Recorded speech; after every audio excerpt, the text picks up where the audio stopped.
पदं यस्य विज्ञानमात्रेण भवेत् साक्षात् सदाशिवः।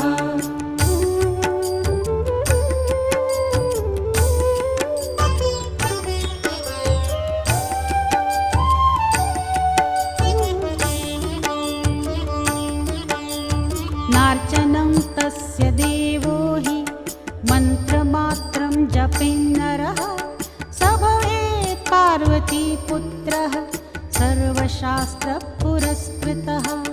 नार्चनं तस्य देवो हि मन्त्रमात्रं जपेन्नरः स भवेत् पार्वतीपुत्रः सर्वशास्त्रपुरस्कृतः।